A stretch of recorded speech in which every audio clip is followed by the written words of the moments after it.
Good morning, Hank. It's Tuesday. Old school Vlogbrothers video where I sit down with no idea what I'm going to talk about.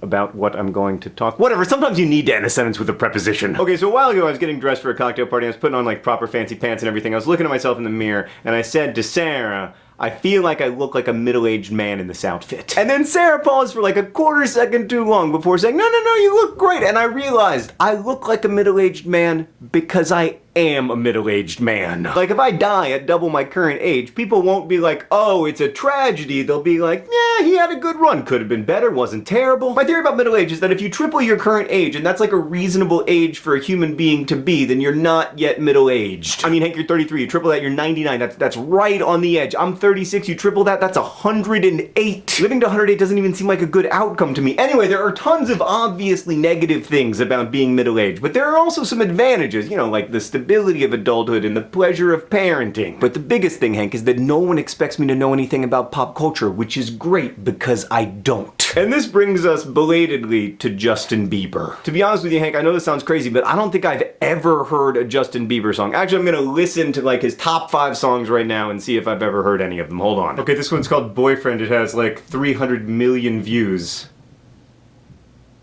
I haven't heard this song before. It's kind of good. Is he a rapper? It's a good song. I never heard it before though. All right, let's see the next one. Okay, this one's called One Time. Oh, he looks much younger in this video. I kind of like this one as well, although he just rhymed knock with stop. Yeah, I never heard that song before in my life. Okay, let's see what's next. Beauty and the Beat featuring Nicki Minaj. Nope.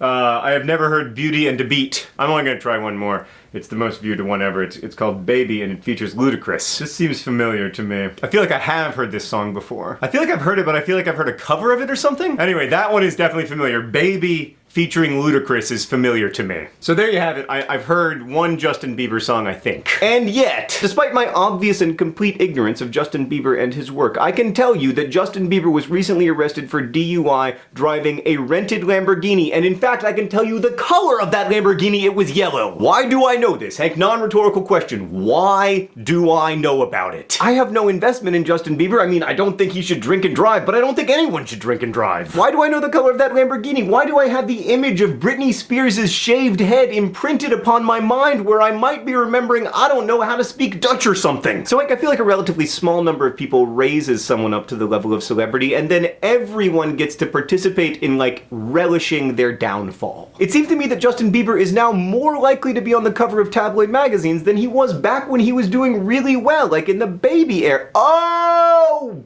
Baby! It's from your song, Hank, the Ice Cream Changes song. I know it because of your song. If you know what I'm talking about, link in the doobly-doo. But Hank, I haven't heard that Justin Bieber song. I only heard your cover of it. I'm still 0 for Bieber. Or I was until I listened to those songs anyway, which I quite liked. Hank, I don't want to excuse anyone's behavior, and I certainly don't want to act like celebrity is the most troubling form of oppression out there. But I do worry about the way we approach celebrities' problems with relish. Not so much because it's bad for the celebrities, but because I think it might be bad for us. I don't think relentless public chastising much helps anyone. If it did, we would see this happen less, and we aren't. Hank, it's really hard to choose what we pay attention to, but I think in a lot of ways it's also one of the most important choices we make. So here's to sober driving, imagining others complexly, and not paying attention to the color of someone else's rented Lamborghini. Hank, I'll see you on Friday.